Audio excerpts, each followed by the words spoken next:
Hello and welcome to all beautiful souls out there. Hello and welcome to all beautiful souls out there. You're listening to the Restore My Soul podcast with Princess Millens, your favorite grief coach and emotional wellness specialist. In this space, we will help those who struggle with grief and loss and have real conversations about how to overcome it in every area of life. Through our personal stories, practical information, and wisdom from Princess and her special guests. We are here to educate, inspire, and empower you with the strategies you need in your emotional healing journey. We do not offer medical advice, but we believe that we can all learn to heal by creating a mindset to grow past our pain and push toward our purpose. Our goal is to remind you that grief is a journey and you do not have to walk it alone. No matter what the pain or loss is, you can be restored and live fully in your purpose.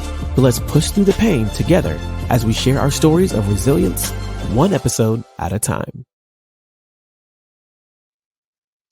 Hello and great day, everybody. Welcome to the Restore My Soul podcast for this next episode.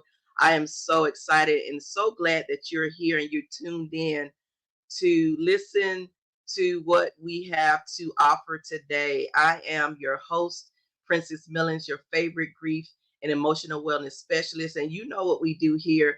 We teach and we inspire and we encourage others along their emotional wellness journey. I believe that we all have a story and it should be told. It should be heard around the world.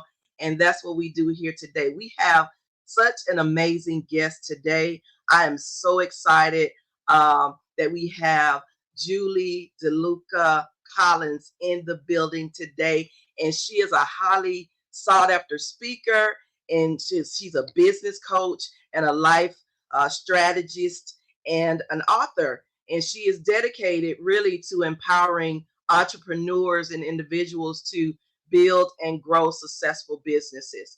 And I love her passion for helping women and just to establish and expand their brands. And she has become a trusted advisor for many women out there, right? She is the CEO of Go Confidently Services and is certified in Tiny Habits. She's certified in Tiny Habits, where she leverages her expertise to guide individuals toward positive behavioral changes that leads to lasting success.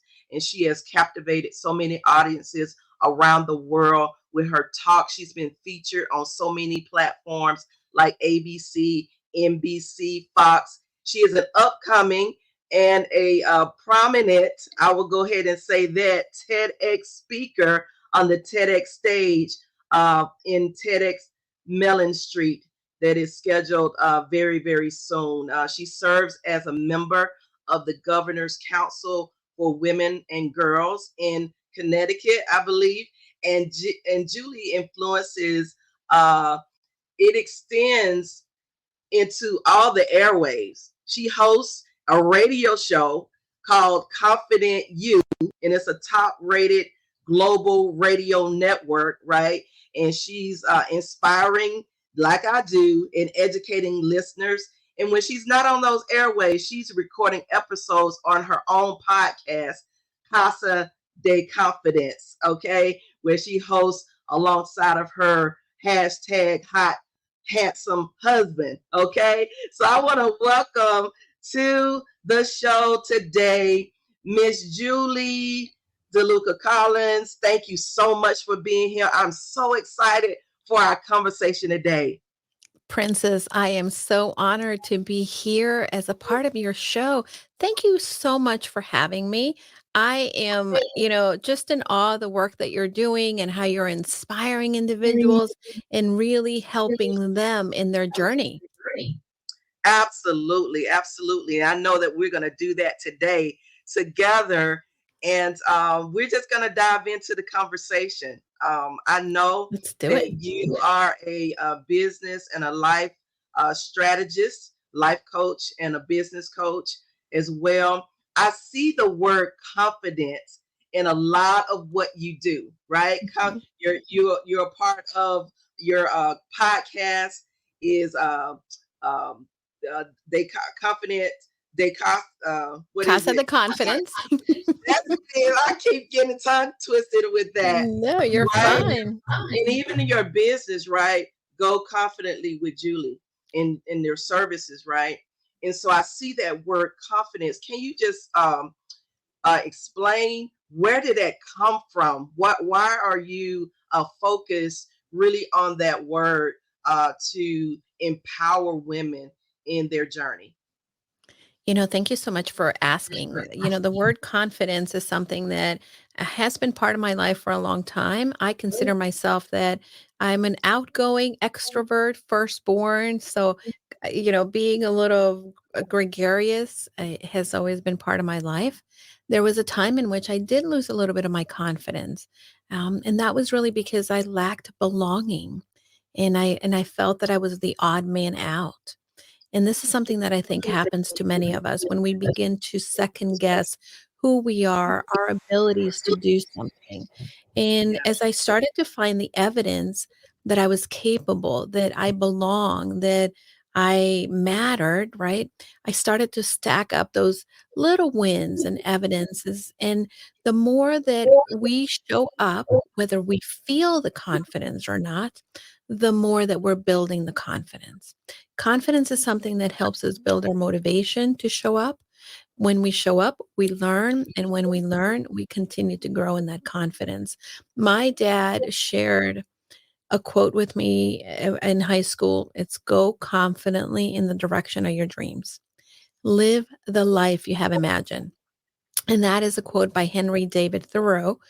And for many years, that was really kind of the North Star for me. When I didn't feel I could do something, when I felt like out of place, climbing the corporate ladder, because I climbed the corporate ladder, and at times, many individuals would say, "Oh, I wish I was as confident as you are." And guess what, princes? I wasn't. I was just showing up and doing the work, and that's how I built the confidence. And now that has become my mission to help other women do the same things. Wow. And it's so you just reminded me that it's so important that our parents pour into us, right? That Mhm. confidence. And you just said something that I didn't even realize. And I think most people don't realize that even if you're extroverted, right?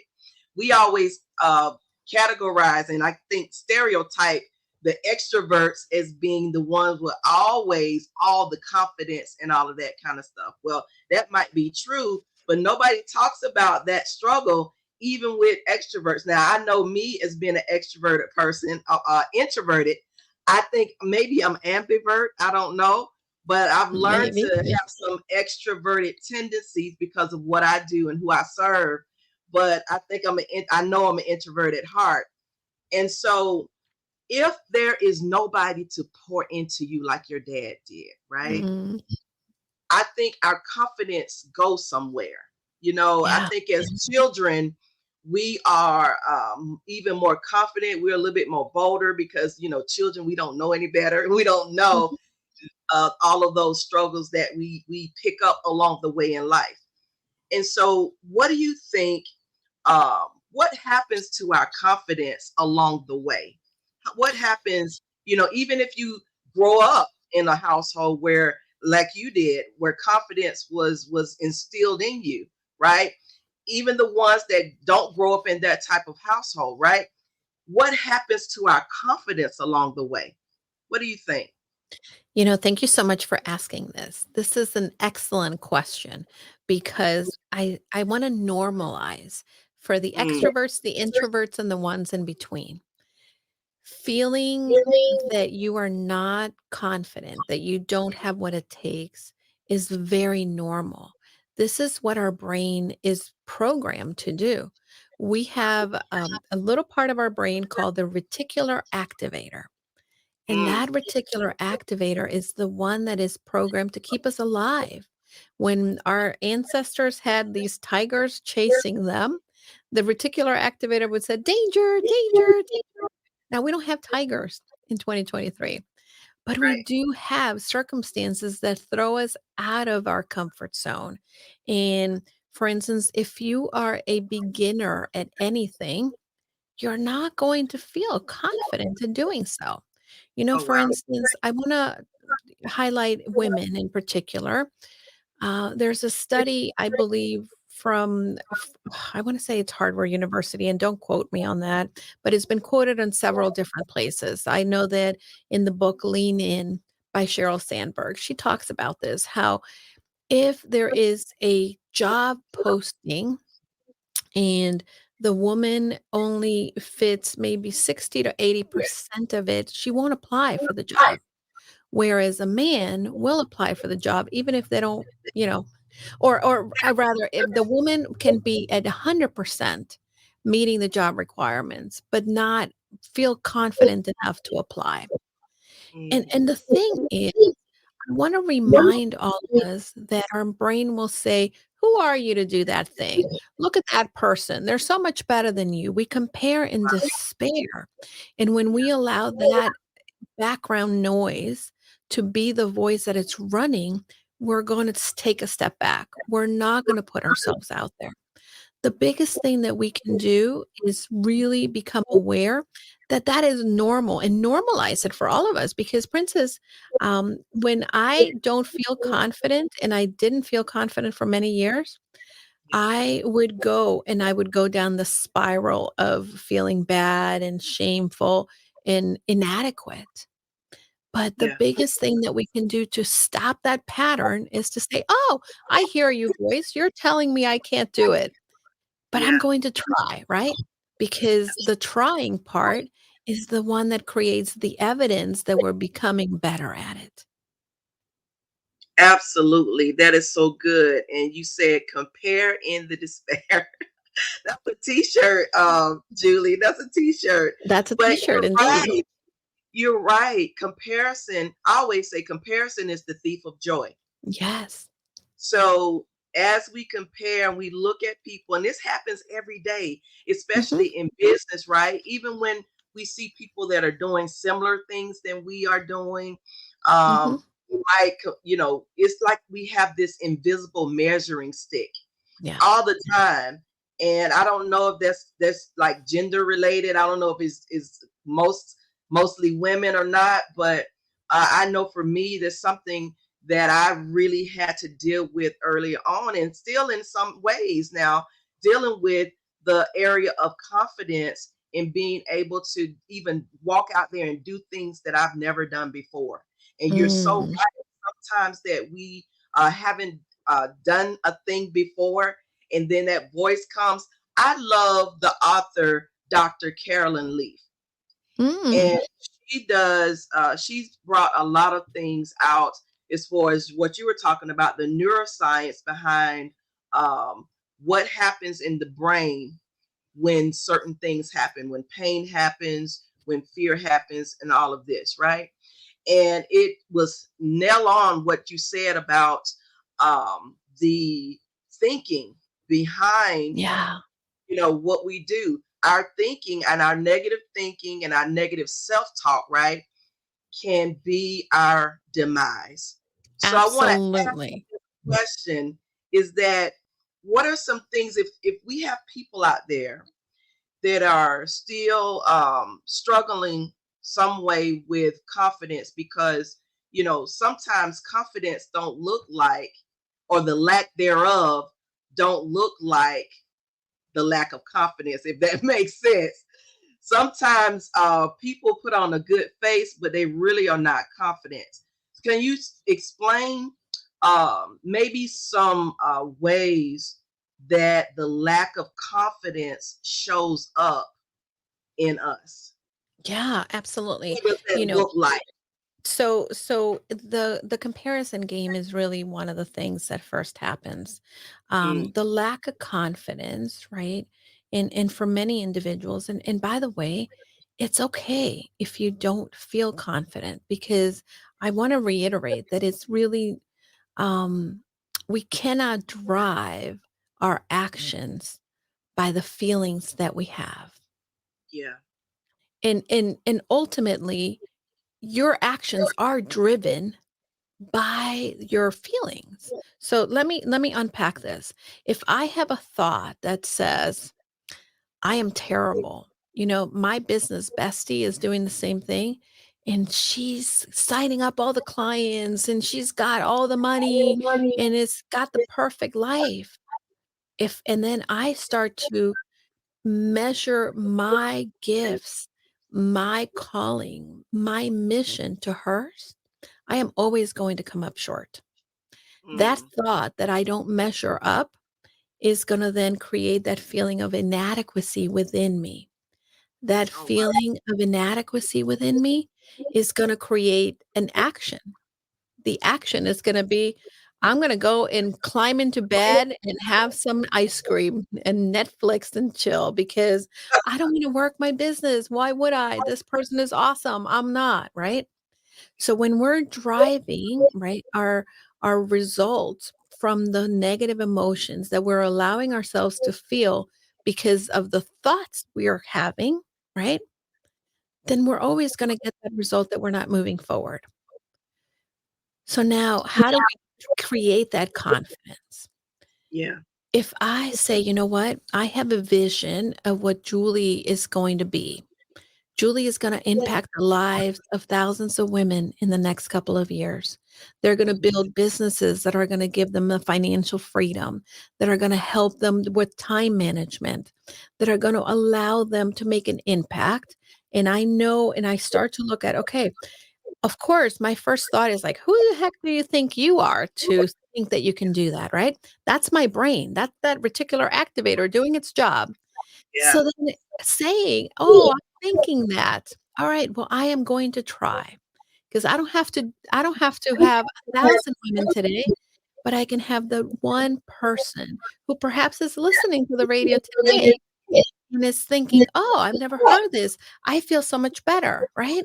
So then I am getting evidence that I showed up, that I did the thing, that I am working towards that, and I'm becoming better and moving in the direction of my dreams, in my direction of my mission, slowly every single day. And therefore, that's what begins to create that feeling of I can do it. But many of us spend time in the comparison or in the regret. I didn't do it before. Oh no, that didn't happen. Look at what is going on, or I was terrible at it. We need to give ourselves permission to be beginners, right? Oh, Because our wow. parents did when we were walking, right? When we were learning to walk and we fell, no one said, "Oh, look at you, terrible baby. Yeah. What's wrong with you? You can't Yeah. walk." No, Yeah. they said, "Oh, congratulations. Yay, you got up. Keep going." Right? Keep going. Yeah. Yeah.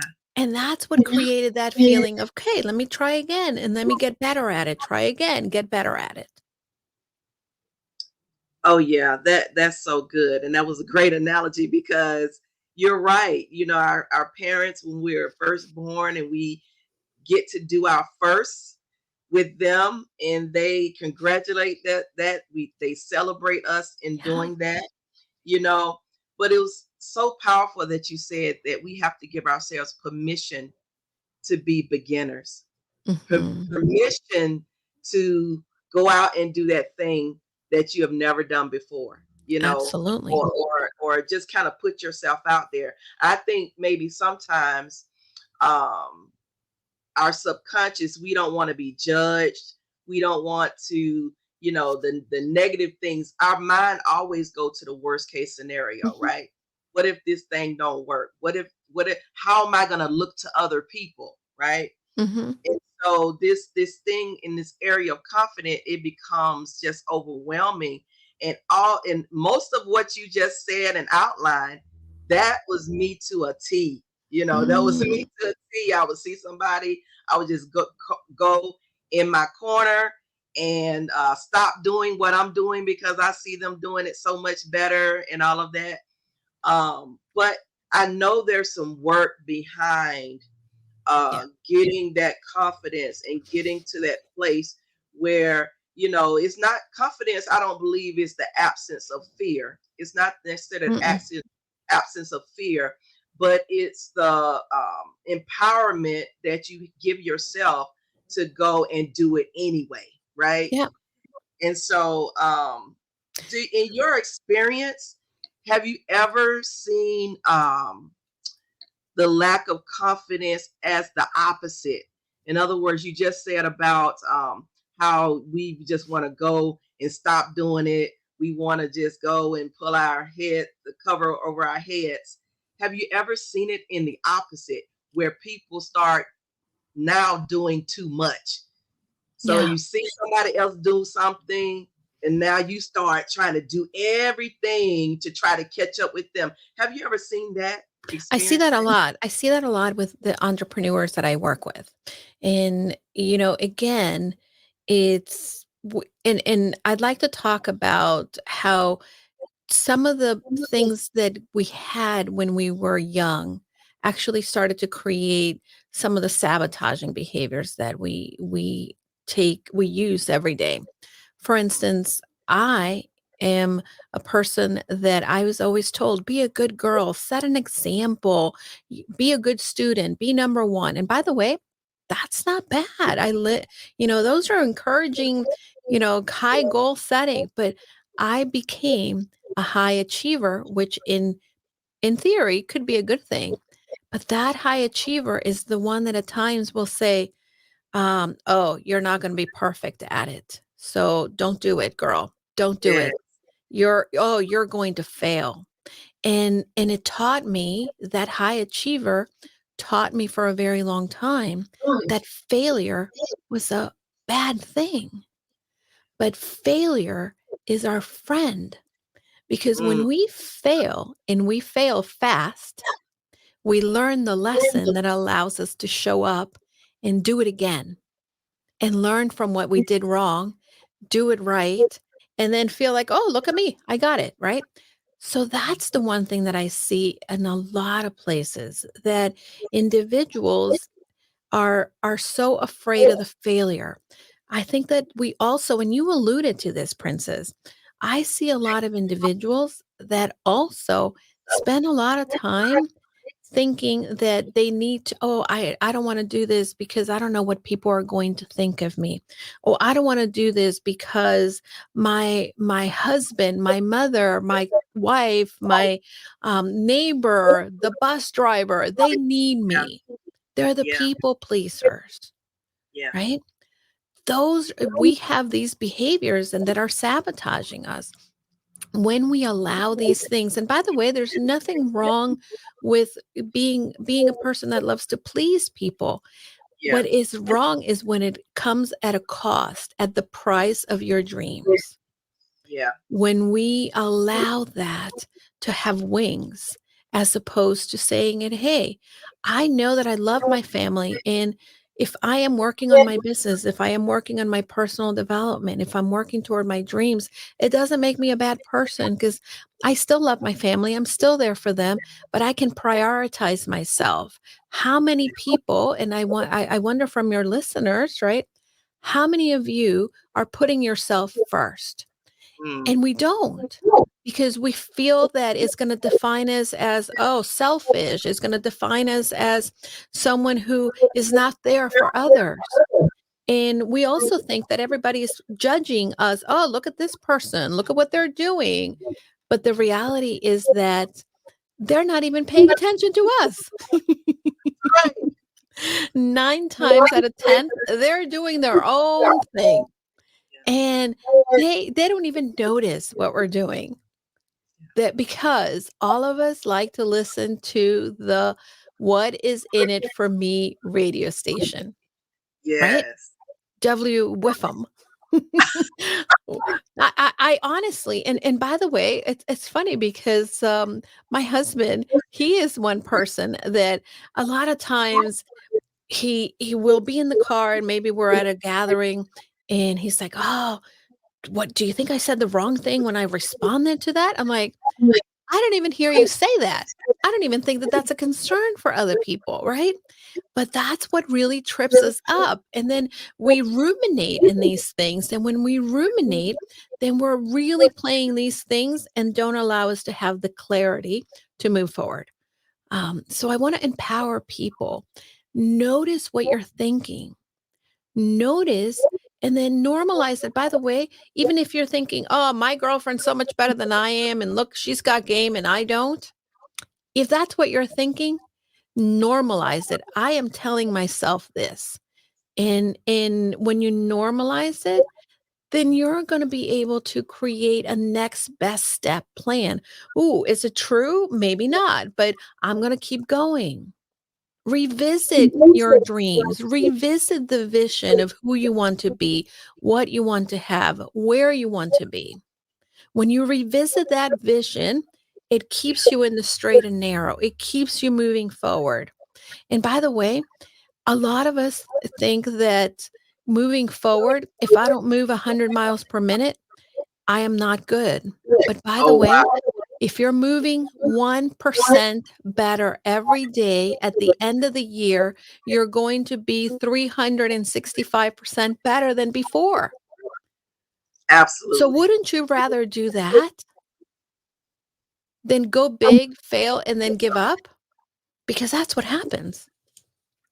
Yeah, that's what happens, and that's the reality of it, right? You have Mhm. dropped so many gems on this broadcast today, and you just kind of reminded me that when we lack that confidence that we really need, it prevents us from showing up.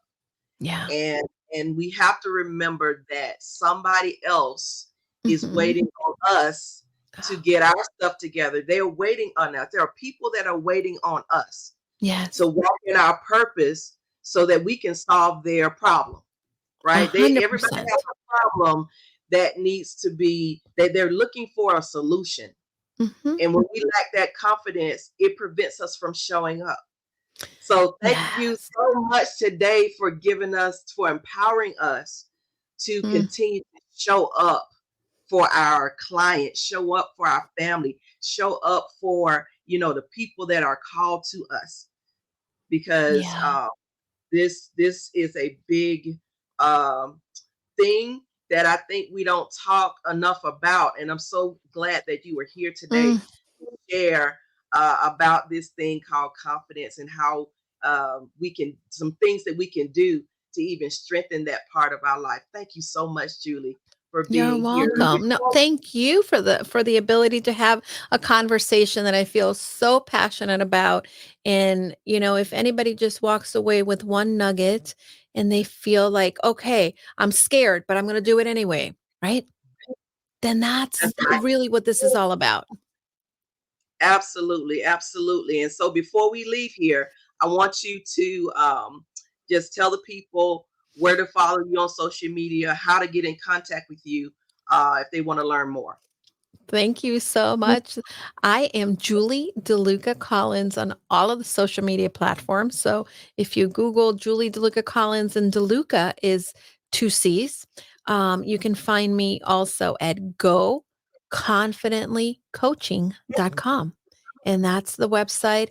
I have a lot of really fun resources for you there as well. I have a confidence mini course that if people want to check it out, it's free, and you can watch it at your leisure, and it's going to give you some really actionable tips as well. And of course, if you want to check out my book, you can find it on Amazon. The book is Confident You. The podcast is Casa DeConfidence. All right. Thank you so much. And I'm going to head on over there and get me some of those free resources as well. Well, Thank you. you've got it. And by the way, if anybody is listening and you find me on social, you send me a DM, just say book, and I will send you an e-copy of my book. So you don't have to buy it on Amazon. You can read the Kindle version. Oh, great. Well, thank you so much, and You're being such a welcome. blessing to the audience today. I look forward to talking with you again soon. Me too, Princess. Thank you so much for the work that you do. And you are creating a blessing in the lives of so many different people. So thank you so much for the work that you do. Absolutely. Thank you so much. Thank you so much. Well, hey, that is the last of this episode of the Restore My Soul podcast. You heard it from Julie that failure is our friend. So make sure that you remember that and go confidently in everything that God has called you to be. Remember to continue to follow me on all social media at Princess Mellens and my website at princessmellens.com. Remember that grief is a journey, but you don't have to walk it alone. And we will see you in the next episode of the Restore My Soul podcast. Thank you for joining another episode of Restore My Soul podcast. Be sure to listen and watch each week as we continue the conversation on how to bounce back from the setback of grief and loss and to become resilient so that you too can thrive in life. Don't forget to like and subscribe so that you don't miss out on any new episodes, and share this with as many people as possible so they can be encouraged in their emotional wellness journey. We invite you to follow Princess Mellens on all social media platforms and on the website at princessmellens.com. Thank you for listening, and we'll see you in the next episode of the Restore My Soul podcast.